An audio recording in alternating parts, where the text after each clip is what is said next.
No relationship is quite as primal as the one between a mother and her daughter. And as your child becomes a teen, you may be tempted to treat her more like a friend. But is that a good idea? Hey, hey, hey, how are my best girlfriends? I just want you to know, if you need anything, don't be shy, okay? There are no rules in this house. I'm not like a regular mom. I'm a cool mom. Cool moms trying to be BFF or best friends forever with their teenage daughter. The BFF mom doesn't act like a traditional mother to her daughter. Instead, they act like they're the same age. They go to the same clubs. They might actually drink alcohol together. This is the story of a mother and her daughter. There's even a reality TV show, The Gastineau Girls, a mother-daughter duo. And it's not just a trend among celebrities.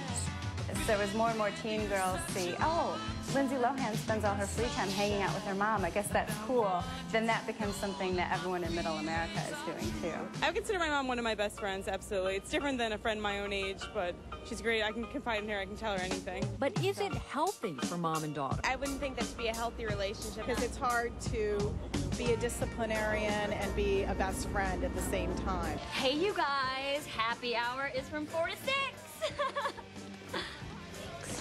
You girls keep me young. Ugh, I love you so much. Roni Cohen-Sandler, who has a daughter of her own, is also a psychologist and the author of Stressed Out Girls. Roni, good morning and welcome. Good morning. Thanks for having me. So, is this okay or no? Well, I don't think you believe it's okay. You were sort of rolling your eyes watching that piece. It was painful watching that piece, actually. You know, it's tempting to want to be best friends with your daughter because you want to be close to her, and it's especially painful when she starts gravitating toward all her friends. Then you can feel neglected and even rejected. But the problem is, during the adolescent years, girls need a mother, and they need to count on their mother being a mother. And so the problem is, if you're not a mother, what is she going to do? She needs that guidance. You say one of the things you need to ask yourself is, whose needs are you really fulfilling here? Are they yours or are they your child's? Why is that important? Well, it's important on all of mothering. You always have to ask yourself, are you doing something for the right reasons or for the wrong reasons? And in this looks-obsessed and youth-obsessed culture that we live in, sometimes moms are tempted to either relive their adolescent years or redo their adolescent years, and it's very hard for them to keep on track. But during these periods, you know, your daughter hopefully has many candidates to be friends, but she only has one candidate to be a mother. We saw in that piece that they were making fun of the mom who is overly permissive. This can be the case when a mother's trying to relive her adolescence. Why is that a problem? Exactly. Well, it's a problem because one of your first goals as a mother is to try to keep your daughter safe and also to try to teach her how to keep herself safe. But if your goal is to be a friend and you don't want to get your daughter angry, then you're more likely to let her do things that she shouldn't do. So you're spending less time parenting and more time trying to please your own child. Exactly. You're trying not to make her angry, which is really a problem because she needs you to set guidelines, she needs you to set limits, and she needs you to actually say no.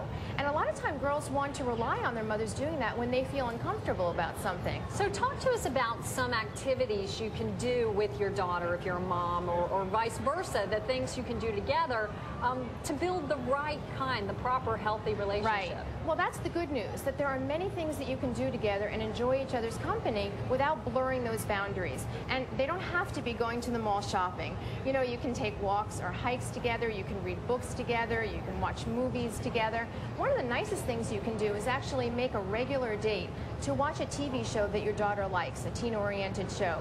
Because that way you get to spend that time together every week, you get to see what's going on in teen culture, and most especially then you get to talk to your daughter about the characters and the issues that arise, so you get a chance to see what her thoughts are and impart your own values as well. And it can be a learning experience for you to get sort of in their brain at that point in their life. Absolutely. Is it ever okay? Absolutely. Is there a point in your life, I guess, where you reach a certain age or you have certain experiences? You know, I know when my sister had her child, she and my mom became really close because all of a sudden you need your mother to be your best friend and to be there at your side. Well, that's the nice thing. It's a wonderful thing when your daughter has gotten through the adolescent years and she no longer needs you to be that authority figure, and then gradually you can become more friends. You can have this adult-to-adult relationship. And I have to tell you, based on my relationship with my own daughter, who's 23, this is the most gratifying, wonderful thing. If you've done your job right and she's this wonderful person, then you get to have this friendship with her when all is said and done. But what age can that kind of begin? They really do have to get out of high school, right? Yeah, well, they really do. And you know, some girls, of course, it depends on the age, but also the personality of the girls. Some girls need less parenting. Some girls are always pushing that edge. They're always trying to be independent, and they're always chafing against their moms. So it really depends on what your daughter needs. Yeah, well, Roni Cohen-Sandler, it's great information and an interesting discussion. Thanks so much for being here. Really appreciate it. Thanks for having me, Campbell.